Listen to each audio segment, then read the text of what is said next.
Welcome. Today, we are looking at the covenant God made with Abraham. This is a key topic in your CRS exams. Pay close attention. Let us begin. First, who was Abraham? Abraham was originally called Abram. He lived in the city of Ur in Mesopotamia. Ur was a wealthy and advanced city, but the people worshipped many gods. They did not know the one true God. God chose Abram to be the father of a great nation. He called Abram to leave his country, his people, and his father's household. Abram obeyed. He took his wife Sarai, his nephew Lot, and all their possessions. He went to the land of Canaan. This was an act of great faith. Abram did not know where he was going. He trusted God. Now let me explain the first covenant promise in Genesis chapter 12. God said to Abram, "Go from your country, your people, and your father's household to the land I will show you. I will make you into a great nation. I will bless you. I will make your name great, and you will be a blessing. I will bless those who bless you, and whoever curses you, I will curse. And all peoples on earth will be blessed through you." This is a very important passage. God made three promises. The first promise was about land. God would show Abram a new land. That land was Canaan. The second promise was about nation. God would make Abram into a great nation. His descendants would be as numerous as the dust of the earth. The third promise was about blessing. Through Abram, all peoples on earth would be blessed. This promise points to Jesus Christ. Through Christ, all nations are blessed. Abram obeyed God. He traveled to Canaan. He passed through the land to the site of the great tree of Moreh at Shechem. At that time, the Canaanites were in the land. The Lord appeared to Abram and said, "To your offspring I will give this land." So Abram built an altar to the Lord. He continued traveling eastward. He went to the hill country east of Bethel. He pitched his tent there. He built another altar to the Lord. Then he continued toward the Negev. Now, let me explain the covenant in Genesis chapter 15. After Abram had been in Canaan for some time, he was still childless. He had no son. His heir would be Eliezer of Damascus, his servant. Abram said, "Sovereign Lord, what can you give me, since I remain childless? You have given me no children. So a servant in my household will be my heir." Then the word of the Lord came to him, "This man will not be your heir, but a son who is your own flesh and blood will be your heir." God took Abram outside and said, "Look up at the sky and count the stars. So shall your offspring be." Abram believed the Lord, and the Lord credited it to him as righteousness. This verse is very important. Abraham was saved by faith, not by works. He believed God, and God accepted him as righteous. Then God made a formal covenant with Abram. He said, "I am the Lord, who brought you out of Ur of the Chaldeans to give you this land, to take possession of it." Abram asked, "Sovereign Lord, how can I know that I will gain possession of it?" So the Lord instructed Abram to bring a heifer, a goat, and a ram, each 3 years old, along with a dove and a young pigeon. Abram cut the animals in two and arranged the halves opposite each other. The birds he did not cut. As the sun was setting, Abram fell into a deep sleep. A thick and dreadful darkness came over him. Then the Lord said to him, "Know for certain that for 400 years your descendants will be strangers in a country not their own. They will be enslaved and mistreated. But I will punish the nation they serve as slaves, and afterward they will come out with great possessions. You, however, will go to your ancestors in peace and be buried at a good old age." When the sun had set and darkness had fallen, a smoking firepot with a blazing torch appeared. It passed between the pieces. On that day, the Lord made a covenant with Abram. He said, "To your descendants I give this land, from the Wadi of Egypt to the great river, the Euphrates." This was a solemn ceremony. In ancient times, when two parties made a covenant, they would walk between the cut animals. This meant, "May what happened to these animals happen to me if I break this covenant." God alone passed through the pieces. This means the covenant was unconditional. God would keep his promise regardless of Abram's behavior. Now let me explain the covenant in Genesis chapter 17.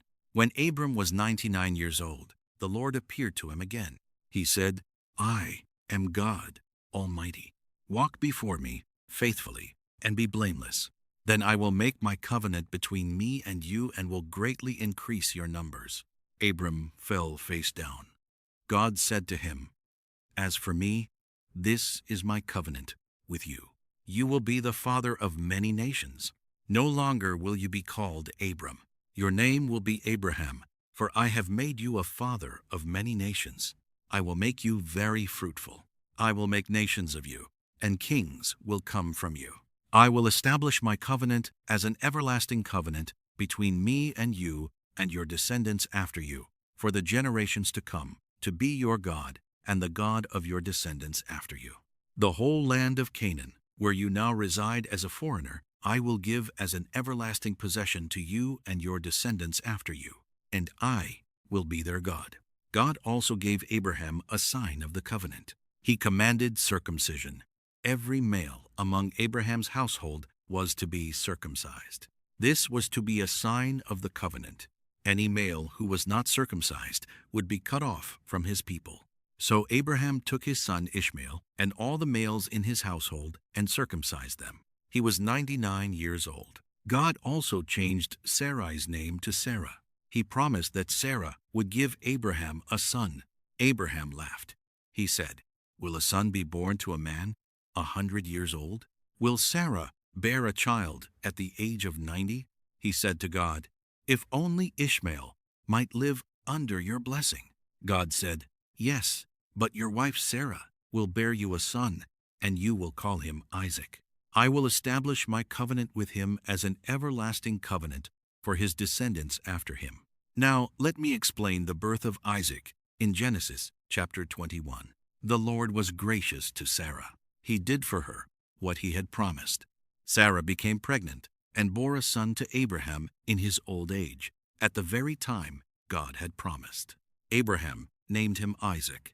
Abraham was 100 years old when Isaac was born. Sarah said, "God has brought me laughter, and everyone who hears about this will laugh with me." Isaac grew, and the covenant continued through him, not through Ishmael. Now let me explain the greatest test of Abraham's faith in Genesis chapter 22. Sometime later, God tested Abraham.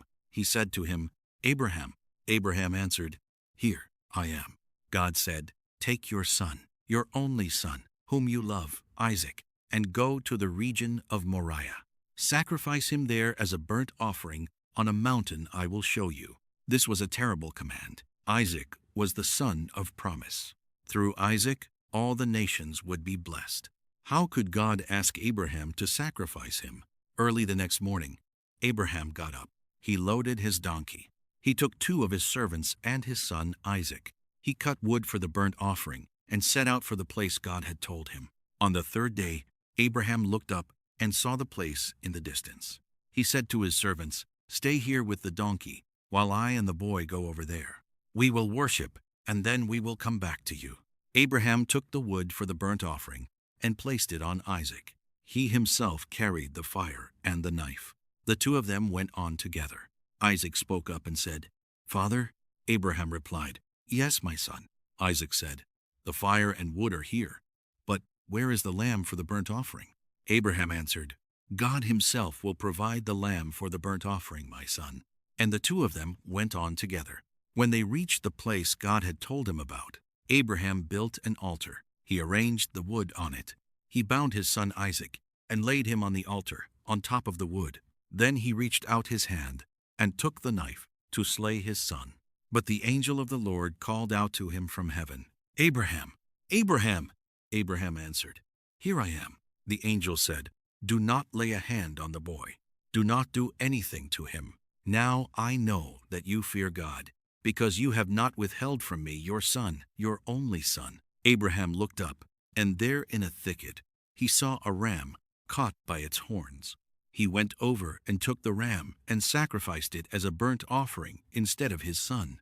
So Abraham called that place, "The Lord will provide." The angel of the Lord called to Abraham a second time. He said, "I swear by myself, declares the Lord, that because you have done this, and have not withheld your son, your only son, I will surely bless you, and make your descendants as numerous as the stars in the sky and as the sand on the seashore. Your descendants will take possession of the cities of their enemies, and through your offspring all nations on earth will be blessed, because you have obeyed me." Now, let me explain the significance of the covenant with Abraham. This covenant is foundational to the entire Bible. God's covenant with Abraham had several key features. First, the covenant was unconditional. God made the promises. He did not require Abraham to do anything. Abraham's faith was the response, not the condition. Second, the covenant was everlasting. God said it would last for generations to come. Third, the covenant included land. God promised Canaan to Abraham's descendants. Fourth, the covenant included descendants. God promised to make Abraham into a great nation. Fifth, the covenant included blessing for all nations. Through Abraham, all peoples on earth would be blessed. This promise points to Jesus Christ. Through Christ, salvation is offered to all people, not just the Jews. Abraham is the father of all who believe. A common exam question asks you to describe the covenant God made with Abraham in Genesis chapter 15. Here is a sample answer. In Genesis 15, God promised Abraham a son and countless descendants. Abraham believed God, and it was credited to him as righteousness. Then God made a formal covenant. He instructed Abraham to bring animals and cut them in half. God alone passed between the pieces. This showed that the covenant was unconditional. God also told Abraham that his descendants would be strangers in a foreign land for 400 years. They would be enslaved, but God would bring them out with great possessions. The covenant included the promise of land from the Wadi of Egypt to the Euphrates River. Another exam question asks you to discuss the test of Abraham's faith in Genesis 22. Here is your answer. God tested Abraham by commanding him to sacrifice his son Isaac. Abraham obeyed. He took Isaac to Mount Moriah. He built an altar and laid Isaac on it. He raised his knife to slay his son. But the angel of the Lord stopped him. God provided a ram as a substitute. Abraham passed the test. God then reaffirmed his covenant promises. He said that Abraham's descendants would be as numerous as the stars, and that through his offspring all nations would be blessed. This test shows Abraham's complete trust in God. It also foreshadows God's sacrifice of his own son, Jesus Christ. Let me give you a quick summary. God called Abraham to leave Ur. He made 3 promises: land, descendants, and blessing for all nations. In Genesis 15, God made a formal covenant. Abraham believed God. In Genesis 17, God changed Abram's name to Abraham and gave circumcision as a sign. Isaac was born when Abraham was 100 years old. In Genesis 22, Abraham was tested. He was willing to sacrifice Isaac. God provided a ram. God reaffirmed his covenant promises. Keep reviewing. Keep practicing. See you in the next topic.